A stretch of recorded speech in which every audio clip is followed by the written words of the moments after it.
chers camarades, agents et fonctionnaires de l'État, compagnons de lutte, mesdames, mesdemoiselles et messieurs. Notre pays, la République démocratique du Congo, est à son tournant politique décisif en rapport avec l'alternance démocratique au sommet de l'État. Ce changement politique d'envergure a produit jusque-là deux gouvernements de coalition FCC-CACH, d'une part, et de l'Union sacrée pour la nation, d'autre part, qui aujourd'hui est en fonction. Hier, ils étaient en première réunion du Conseil des ministres. Qui connaît que ce gouvernement d'aujourd'hui connaît une vitesse de croisière à une formalisation et à une consolidation indéniable dans la sphère politique nationale.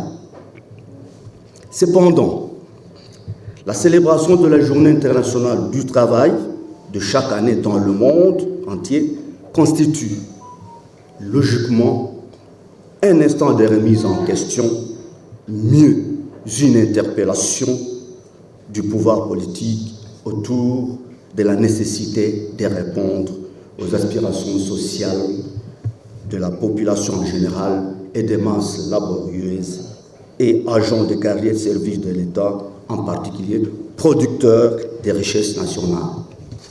Le fondement idéologique de cette journée commémorative du 1er mai, au-delà de la tradition festive, de la clameur publique qui l'entoure, repose sur la validité d'une démarche purement sociale en vue de l'amélioration des conditions socio-professionnelles des masses, dont le résultat concret est la consolidation du panier de la ménagère.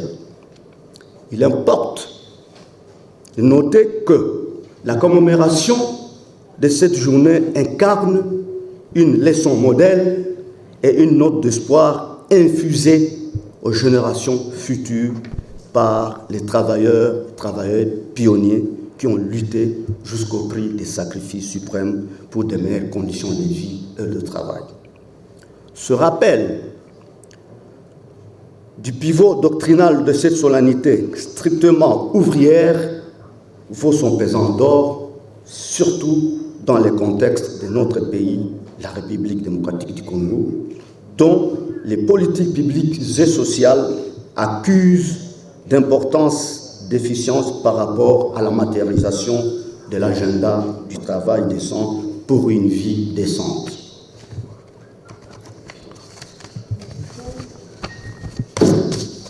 Dès lors, la Confédération syndicale du Congo, sans baisser pavillon, s'inscrit dans cette logique et ne lésinera sur aucun moyen pour faire de la quête de la promotion des droits sociaux des travailleurs et travailleuses son cheval de bataille pour garantir le progrès individuel et collectif des dignes fils et filles de ce pays meurtri depuis des lustres et soumis au joug d'une misère indescriptible aux antipodes des richesses nationales du sol et du sous-sol que regorge le pays. Aussi, la Confédération syndicale du Congo relève, constate que la situation économique du pays est intenable depuis l'année passée avec la récession financière découlant certes des affres de la pandémie à Covid-19 ayant touché et affecté les politiques publiques. Et quant au monde du travail, les conséquences sont aussi drastiques que sévères, que nous connaissons tous. De fait, il s'est fait enregistrer de manière permanente, jusqu'au moment où nous délivrons le présent message, une dévaluation monétaire occasionnant l'érosion du pouvoir d'achat populaire en face d'un galop vertigineux des prix sur les marchés des biens et services, entraînant une situation morose.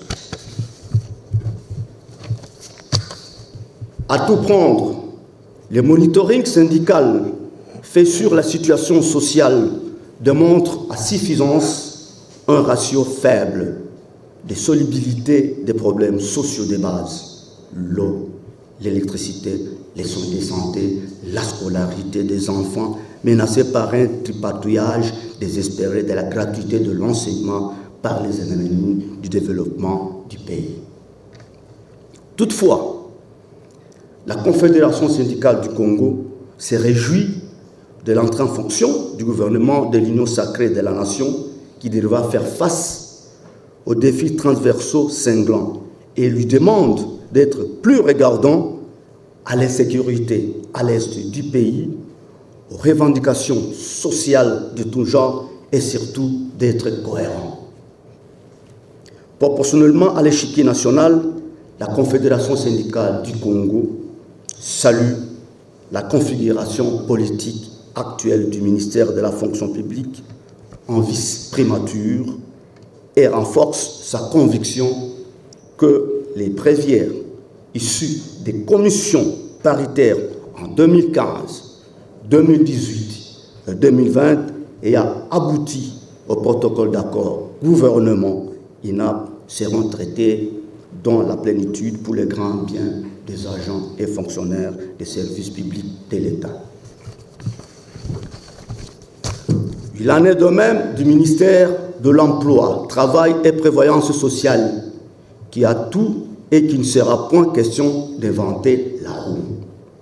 Les nombreux cahiers de revendications soumis au gouvernement qui se sont succédés depuis bientôt 2 décennies contiennent quantité importante de problèmes non résolus. Pour y parvenir, la Confédération syndicale du Congo recommande la révalorisation du Conseil national du travail, cadre approprié et indéniable Parlement du monde du travail pour toute fin utile. Concernant la thématique retenue pour cette édition, à savoir parité 50-50 à l'horizon 2030, présence égale des hommes et des femmes au poste de responsabilité. Et ici, je fais une parenthèse, je demande aux mamans, c'est une guerre.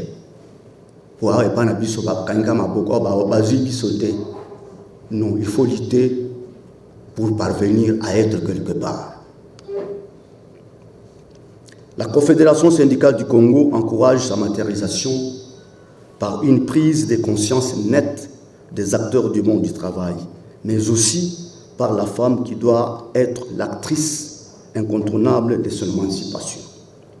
Spécialement, la Confédération syndicale du Congo tire la sonnette d'alarme sur la situation d'anarchie qui prévaut à la régie des voies dernières perpétrée par l'employeur, à savoir les directeurs généraux en particulier.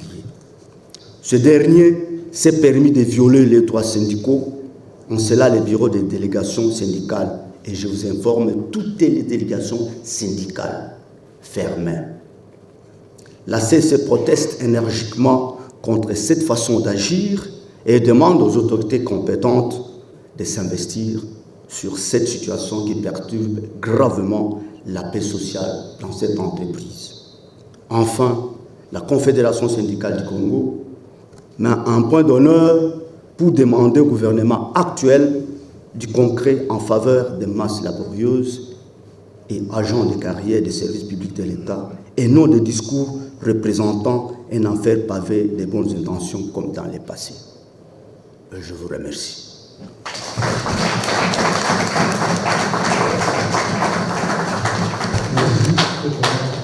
Et depuis que cette pandémie a commencé,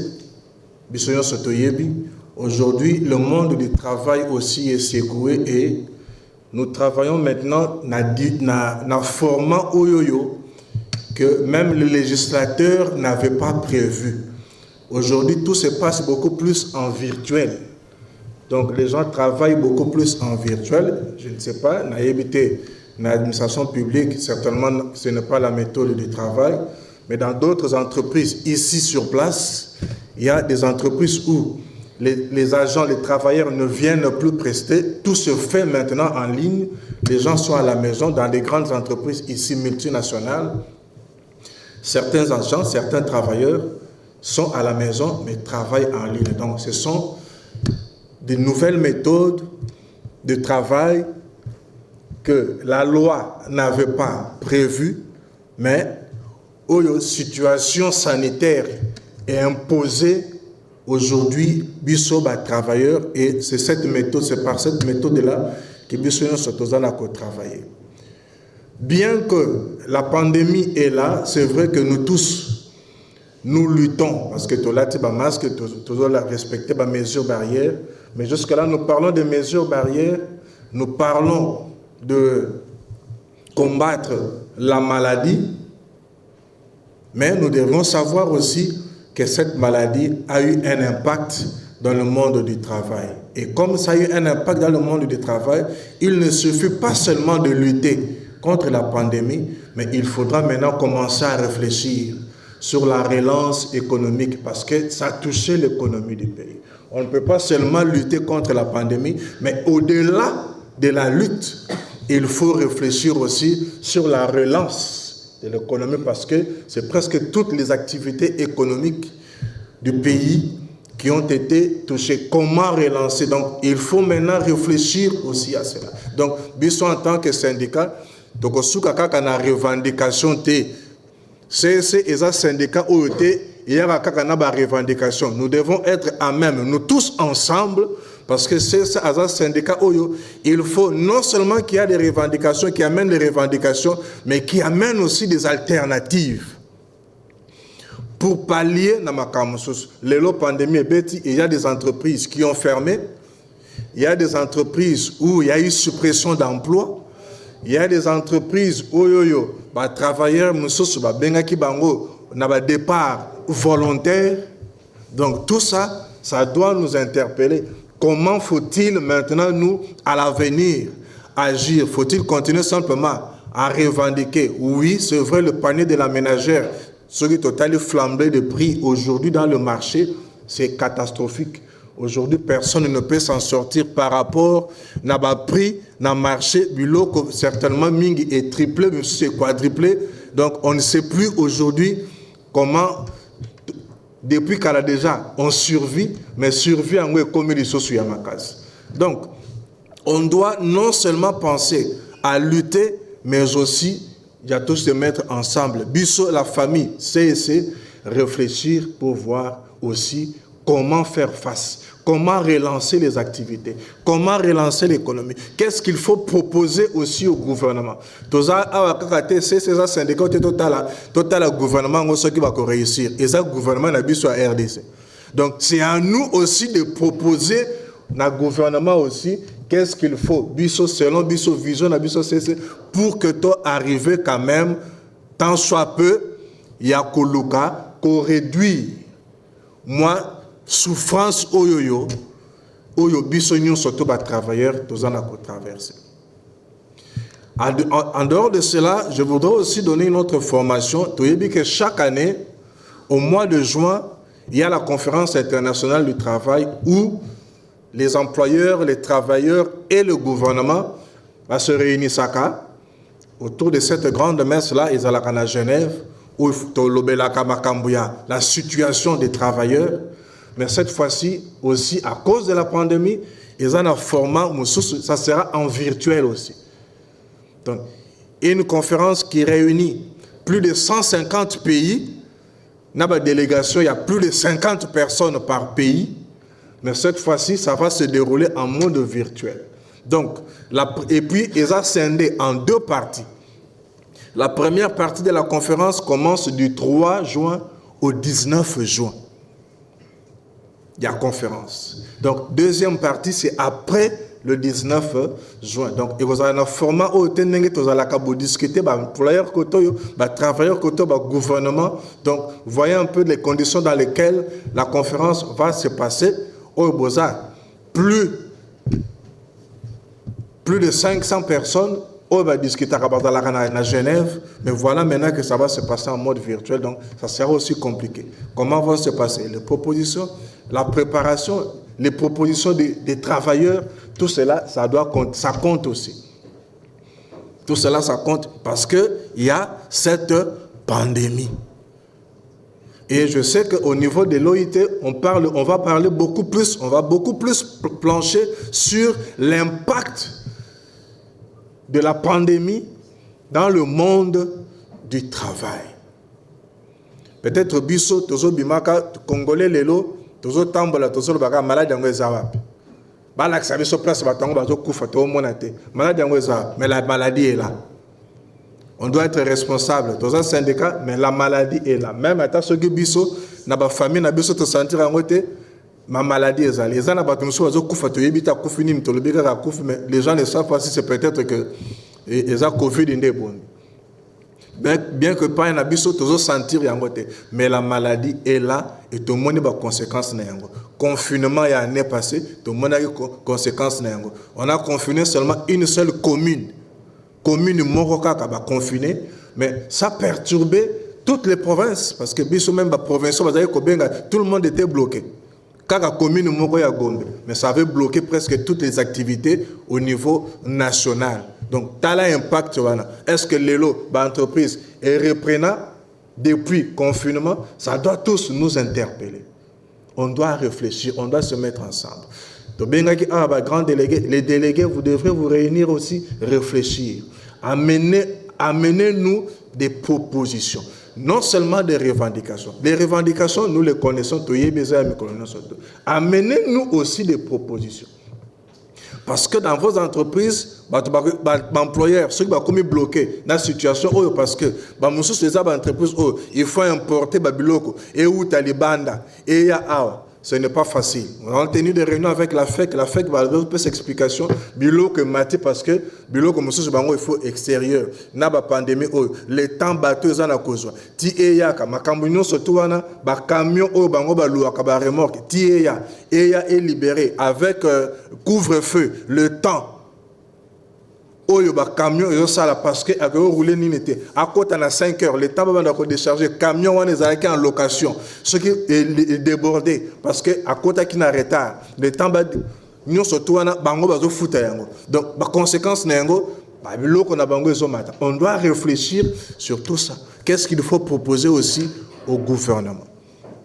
Donc on a voulu aujourd'hui que journée à l'élo to cérémonie na biso oyo ezalaka ka message oyoyo tokopesa na biso ba travailleurs pe tokopesa yango na gouvernement, mais nous avons voulu aussi que biso nous surtout tous à la interpeller par rapport à la situation et réfléchir qu'est-ce qu'on doit apporter parce que il en va de notre intérêt, de notre vie, de notre avenir et de l'avenir de nos enfants.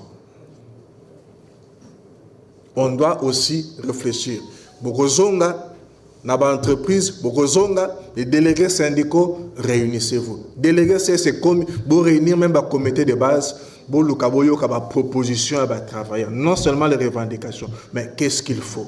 Ba entreprise na biso surtout ils sont menacés. Et quand les entreprises sont menacées, biso syndicats nous sommes aussi menacés parce que on n'aura plus de cotisation. Les entreprises sont ba kangi biso zangi cotisation. Ça devient difficile pour nous de fonctionner.